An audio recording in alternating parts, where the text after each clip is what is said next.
देखिए उसके बाद यहाँ पे ये टाइटन आपने लाजमी करना है। सार्कोप्लाज्म आपने यहाँ पे करना है, सार्कोप्लाज्मिक रेटिकुलम करना है।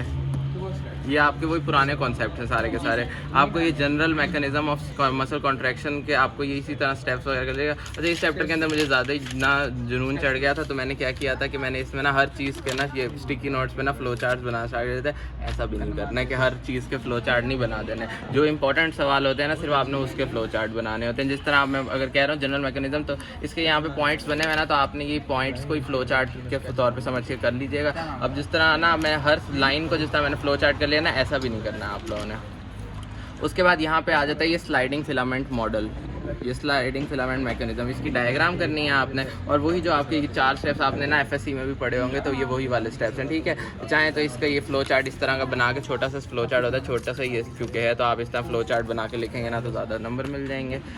यहाँ से आपने कॉन्सेप्ट लाजमी लेना है। अब ये वाली बातें आप लोगों ने पहले नहीं पढ़ी होंगी कि आपके पास मायोसिन हेड के अंदर फिर आगे ना 2 चेन आ जाती हैं, या इस तरह की लाइट चेन ना हैवी चेन है, इस तरह की बातें, तो इसको आपने लाजमी करना है। फिर एफ एक्टिन, पहले जी एक्टिन होते हैं, फिर एफ एक्टिन बनते हैं मिलके, फिर आगे फिर वो आगे एक्टिन का चेन बनाते हैं। तो ये बातें आपने यहाँ से सारी की सारी रीड लाजमी करनी है। ये वाली बातें एमसीक्यू वगैरह पूछी जा सकती हैं। और ये ट्रोपोनिन तो यूनिवर्सिटी क्वेश्चन है कि ट्रोपोनिन का आप बताएं मसल कॉन्ट्रैक्शन में क्या रोल होता है। तो इसकी 3 होते हैं, ट्रोपोनिन आई होती है, ट्रोपोनिन टी होती है और ट्रोपोनिन सी होती है। ये चीज़ हो गई। उसके बाद हमारे पास ये सारा हो गया है इसके। हाँ, ये वाला भी यूनिवर्सिटी क्वेश्चन है, इसका भी मैंने क्या किया था, फ्लो चार्ट ही बना लिया था। जो यूनिवर्सिटी क्वेश्चन है उसके तो आप लाजमी फ्लो चार्ट बनाना है। मैं इसलिए बनाता हूँ कि किताब के अंदर जैसे लिखा है ना, फिर आपको वहाँ पे बैठ के फ्लो चार्ट बनाना पड़ेगा। अगर आप पहले से फ्लो चार्ट बना लोगे ना, तो वहाँ पे वो फ्लो चार्ट दिमाग में सोचने वाला आपका टाइम खत्म होगा, और उसके बाद आप ना अच्छे से करोगे, वहीं पर करोगे। कौन सा यूनिवर्सिटी क्वेश्चन है? पास पेपर से, या फिर जो मेरी यूट्यूब पे मैंने वीडियो पे सारे पास पेपर के क्वेश्चन बताए मैं वहाँ से। अच्छा खैर, ये एक्टिवेशन ऑफ ये हो गया। उसके बाद ये तो very important walk along mechanism, ये ठीक है। इसका भी आपने क्या करना है, एक फ्लो चार्ट इस तरह का बना लेना है अच्छा सा, कि आपको ना बिल्कुल हर तरह से कंप्लीट हो। हाँ, वॉक अलॉन्ग थ्योरी, इसको दूसरा नाम इसका रैकेट थ्योरी होता है। ये रैकेट थ्योरी लिखा हुआ है, इससे भी आता है। और ये एक तो अलग से इस तरह भी आता है। बाकी वो कहते हैं कि इसके अंदर हमारे पास ना मॉलिकुलर इवेंट्स इसके क्या होते हैं, तो वो मॉलिकुलर इवेंट्स जो हैं वो ये सारे हैं। लेकिन इतना सारा लिखते लिखते आपका पेपर ख़त्म हो जाएगा। तो आपने क्या करना है, मैंने तो ये यहाँ पे ना एक इसका ये साइकिल सा बनाया हुआ था, मैंने यही साइकिल याद भी किया था। और बाकी फिर दोस्त के अंदर ना इसके ये पॉइंट्स लिखे हुए थे, तो ये 4 पॉइंट्स उन्हीं को उसने इस तरह 5 पॉइंट्स को किया हुआ है छोटा करके। तो यही आप कर लेंगे ना, ये फिर दोस्त को साथ साथ लेके चलेंगे ना, तो फिर भी ज़्यादा सही रह जाएगा। बाकी ये तो आगे खैर ये हो गया।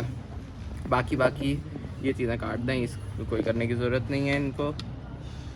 एनर्जेटिक्स जो है, अब ये 3 सोर्सेज जो है ना, तो ये पूछते होते हैं कि वो ये पूछते होते हैं इस तरह के ना, एक बंदा जो था वो उसने ना जिम में गया है। अब वो जिम करने गया और उसके ना वो ये जैसा मैंने लिखा कि a marathon runner started his race, he ran at a fast speed for a few minutes, but after that he kept on running at slow speed for 1 hour. What is the source of energy? ठीक है, तो अब start से लेकर आपको time wise बताना होगा कि हमारे पास पहले 1-2 सेकंड के लिए ATP था, ये डायरेक्ट सोर्स था। उसके बाद क्या हुआ, अगले 5 से 8 सेकंड के लिए फॉस्फो ना क्रिएटिन हो गया।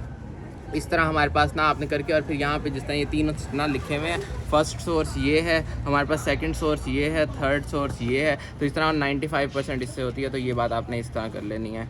बाकी यहाँ से ये वाला आपने लाजमी करना है, आइसोमेट्रिक और आइसोटोनिक का डिफरेंस। और सिनेरियो इस तरह आता है कि एक बंदा स्विम कर रहा है, तो अब वो स्विम कर रहा है तो उसमें ना कौन सी कॉन्ट्रैक्शन होगी, आइसोटोनिक या आइसोमेट्रिक होगी? तो उसमें आइसोटोनिक होगी। अगर आप एक दोस्त है उसको आप दूर से ना हैंड वेव कर रहे हो, तो वो क्या है, तो वो आइसोटोनिक होगी। अगर बॉडी बिल्डिंग कर रहा है बंदा तो उसमें आइसोमेट्रिक होगी। तो ये सिनेरियोज आते हैं, तो इस तरह कर लीजिएगा। बाकी इसका गूगल पे ना अच्छा डिफरेंस लिखा हुआ है आइसोमेट्रिक और आइसोटोनिक का, तो ये आपके पास ये डिफरेंस जो है आप ये कर लीजिएगा। तो आप एक टॉपिक को हर चीज से कर देते हैं, जीपी से, से, गूगल से, जहाँ से अच्छा मिल रहा जो टॉपिक जहाँ से अच्छा मिल रहा था, तो जो मैं बता रहा हूँ तो आपको पता चल गया। अब मैंने जिस पूरे साल में हर जगह से खुद ढूंढनी है चीज़ें, अब मैं आपको वैसे ही बता रहा हूँ, तो आप लोग जाके वही खोलेंगे तो आप लोग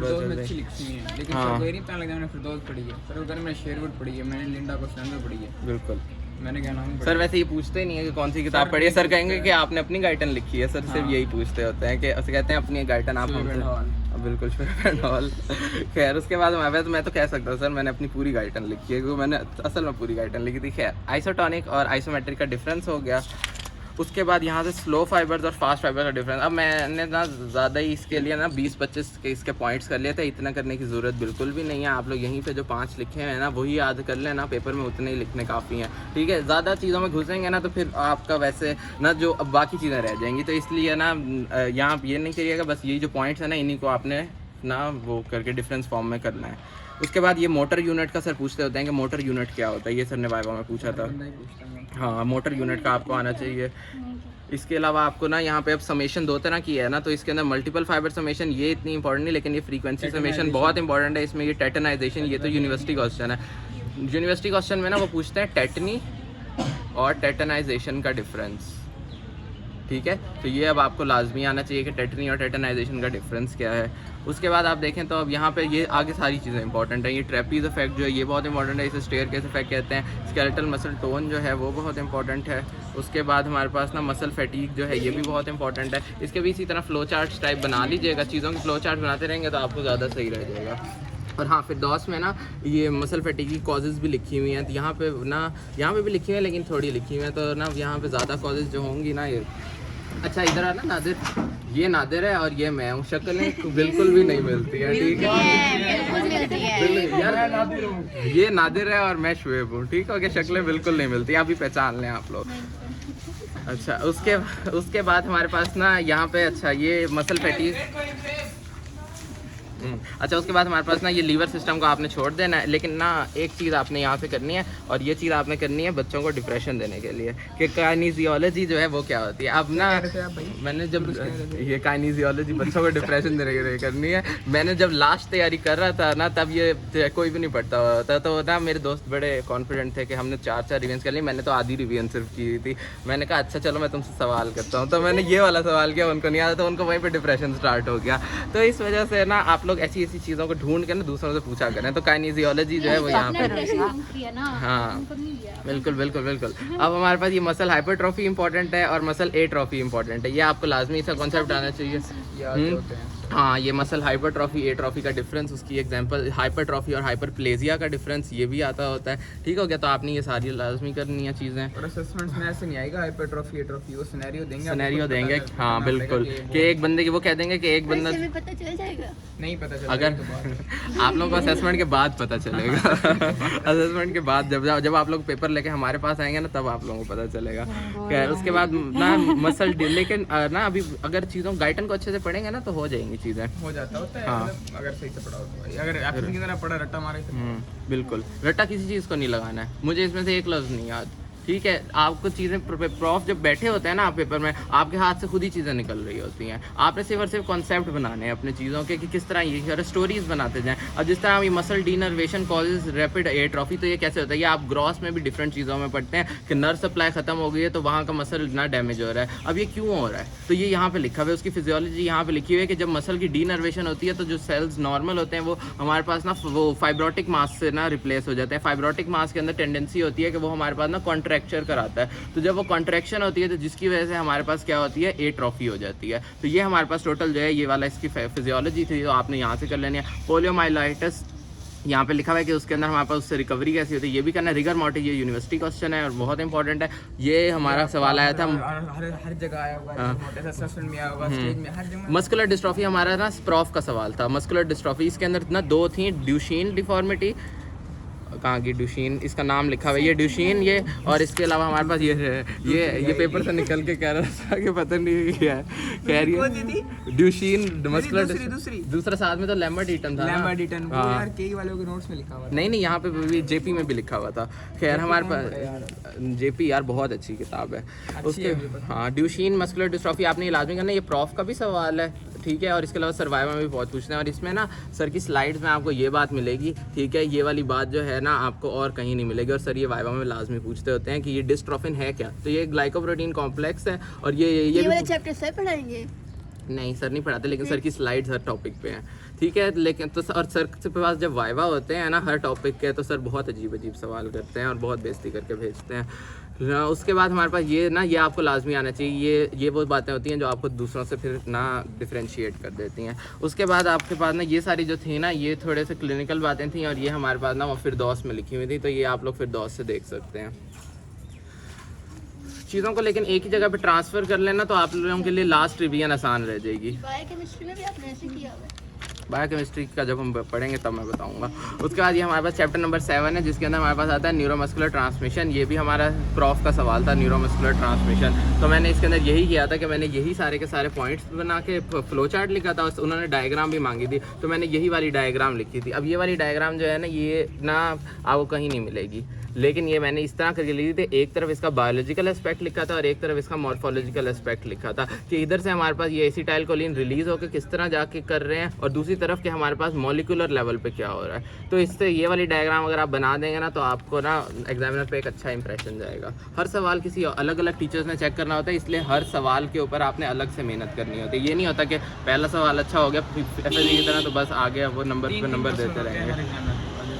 मैं वैसे 2-2 भी होते हैं, एग्जामिनर अगर कम हो तो 3-3 वो कर देते हैं। खैर उसके बाद अच्छा एक बात सुनने में जा रहा हूँ जरा, ये जो पढ़नी है ना गाइटन बड़े मजे की बुक है, तो देखना है कितनी मोटी है तो फिर पढ़ना नहीं है। गाइटन बड़े मजे की बुक है, इसको तो MBS से पढ़ना है। MBS मीडिया लेक्चर आप कानों में लगाएं और वो एक एक लाइन आपको समझाता रहेगा। एक लाइन बुक की गाइडन है वो समझाएगा। हाँ वो इजी सीन हो जाएगा। वरना वैसे आप पढ़ने बैठोगे ना तो 2-2.5 सफों में आप थक जाएंगे पढ़ते पढ़ते, लेकिन वो जो है ना वो आधे घंटे में वो आपको चैप्टर करा देगा, आपका स्टोरी बना के पढ़ाता है, वो बड़ा प्यारा है। हाँ ये बात मैंने तो शुरू में MBS लेना जब शुरू किया तो मुझे सीनियर्स ने कहा ये फजूल है ना लो, तो मैंने आधा साल MBS नहीं लिया। आधे साल के बाद जब मेरी फिजियो बिल्कुल रहती थी ना, तब फिर जाके हुआ मुझे कि नहीं मुझे ना वो करना है, MBS फिर लेना। फिर मैंने पूरी क्लास को MBS पे लगा दिया कि MBS देखो सारे। अच्छा खैर ये हमारे पास ये जो था ना, तो अब ये सारी बातें वही लिखी हुई हैं जो कि मैंने फ्लो चार्ट के अंदर कही है ना, तो आप लोगों ने फ्लो चार्ट एक अच्छा सा बना लेना है। उसके बाद यहाँ से MCQ आता है। ये अल्फ़ा बीटा ना गैमा वाले जो है ना, ये ना 2019 के शायद ना UHS के पेपर में MCQ इस तरह से आए थे, ये आपने लाजमी करना है। उसके बाद ये एंड प्लेट पोटेंशियल बहुत इंपॉर्टेंट यूनिवर्सिटी क्वेश्चन है, ये वाला भी लाजमी है। इस चैप्टर से 3 सवाल होते हैं जो लाजमी आते होते हैं। एक न्यूरोमस्कुलर जंक्शन हो गया, दूसरा एंड प्लेट पोटेंशियल हो गया, और हमारे पास इसके बाद ना तीसरा होता है ये मायस्थीनिया ग्रेविस। अब ये मायस्थीनिया ग्रेविस जो है ना, इसके ना डिफरेंट सिनेरियोज आते हैं।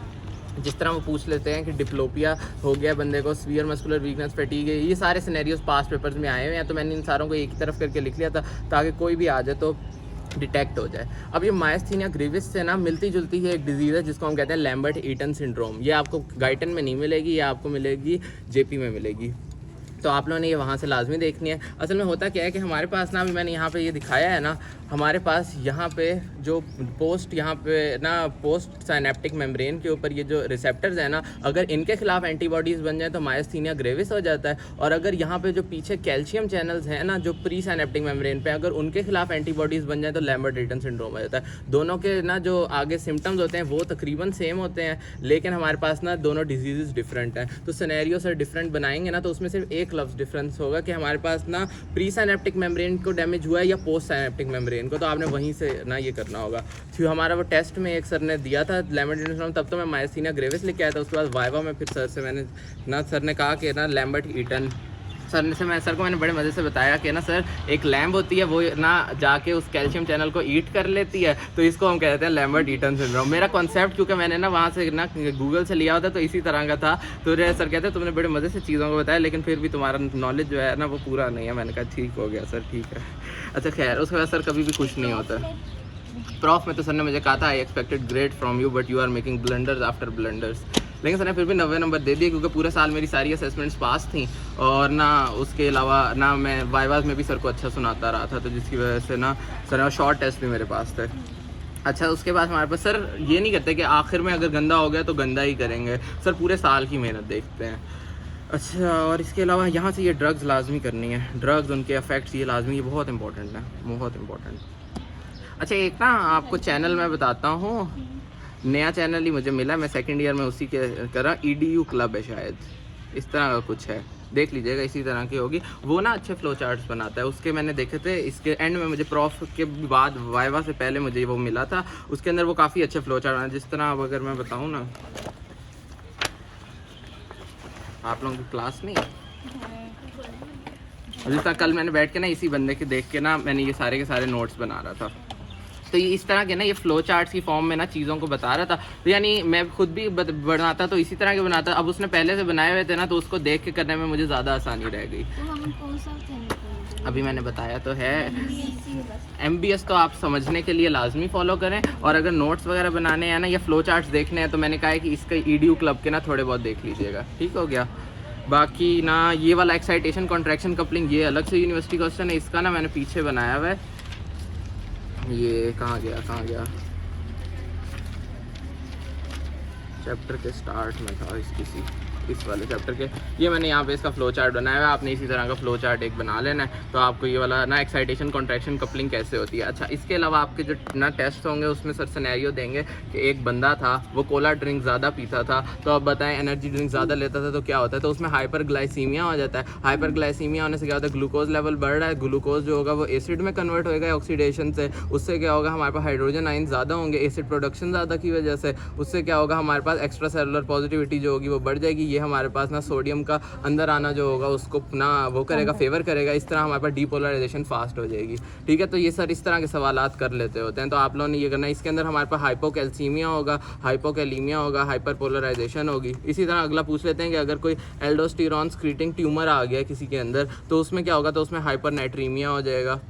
इसके अलावा हमारे पास ना पर्सन जिनमें स्वेटिंग ज़्यादा होगी उसमें क्या होगा, उसमें हाइपोनेट्रीमिया हो जाएगा। इस तरह के सर ना सिनेरियोज बना के पूछ रहे होते हैं कि किसी को अगर ना लूज स्टूल जो है वो काफ़ी ज़्यादा आ रहा है, इसके अलावा सेकंड डिग्री रीनल फेलियर भी है तो उसमें क्या है, तो उसमें हाइपोक्लिया। ये वाइवा में पूछा था और ये किसी को भी नहीं आया था। सर ऐसे करते हैं अपने सामने 10 बच्चों को बिठा लेते हैं वाइवा के लिए और लाइन वाइज पूछते हैं और लाइन वाइज सॉरी चलता है, ठीक है। और सर सिर्फ 3 या 4 सवाल करते हैं, उसके अंदर ही सर सबको फेल करके भेज देते हैं अपने रूम में ही।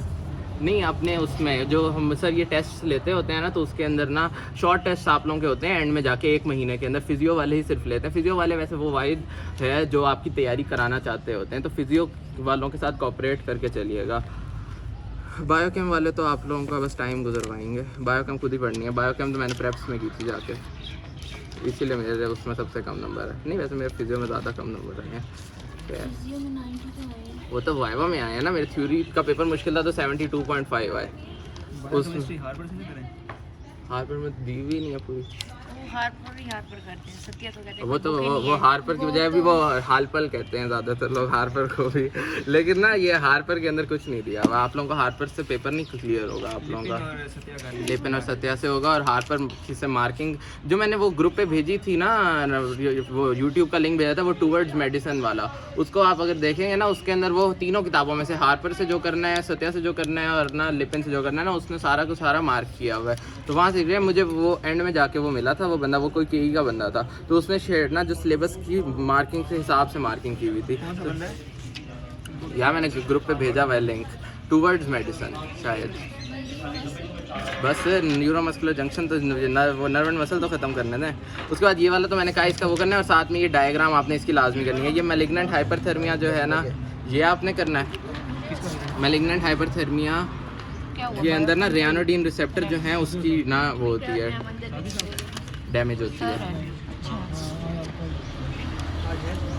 इसके अंदर ये वाला जो चैप्टर है ना, इसमें ये सारा ये पूरा पेज बहुत इंपॉर्टेंट है, और इसमें से ये लैच मैकेनिज्म तो आपसे लाजमी पूछते हैं ना, ये यूनिवर्सिटी क्वेश्चन है, इसको रीड कर लीजिएगा। इसके अंदर से आपको ना ये डेंस बॉडीज़ वगैरह का कॉन्सेप्ट होना चाहिए सिर्फ कि ना सर कभी कभार वाइवा में पूछ लेते हैं कि डेंस बॉडीज़ क्या है, कैवियोलाई क्या है, तो ये सब चीज़ें आपने हाँ यहाँ से आपको ना मल्टी यूनिट और ना यूनिटरी का डिफरेंस मोस्ट इम्पॉर्टेंट, इसका डिफरेंस ये मैंने बनाया है, मल्टी यूनिट और यूनिटरी का डिफरेंस। ये आपको पास्ट पेपर्स में भी शायद मिल जाए इस तरह करके, और इसकी एग्जांपल्स MCQs में आती हैं, तो ये आपने लाजमी कर लेना है।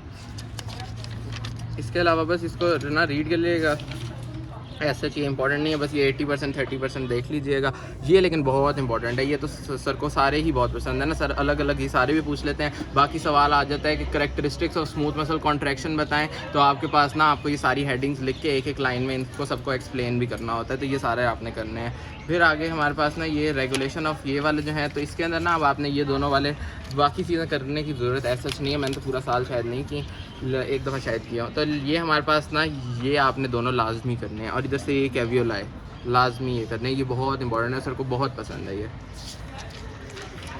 पेपर। आप लोगों के सारे सरसाकी बनाएंगे, सरसाकी खुद बनाएंगे। हम सोचते थे सरसाकी के पास इतना टाइम कहाँ से आता है, लेकिन सर बनाते हैं। अच्छा ये JP हम सोच रहे हैं आपके पास इतना टाइम कहाँ से आता है। ये मुझे हैं लेकिन फिर भी डिस्टिंक्शन मेरी एनाटमी में आई है।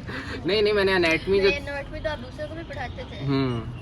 टाइम बहुत था मेरे Sir, कैसे पास, था? टाइम बहुत था मेरे पास, क्योंकि हमारा कोविड था ना, कोविड के अंदर थे हम, यानी ना 4 महीने या तकरीबन 3 महीने हमें कोविड में मिले थे, तो उसके अंदर ना ग्रुप स्टडी की आदत जूम पे बन गई थी। पहले उसको अच्छा खासा डिप्रेशन दे देते हो।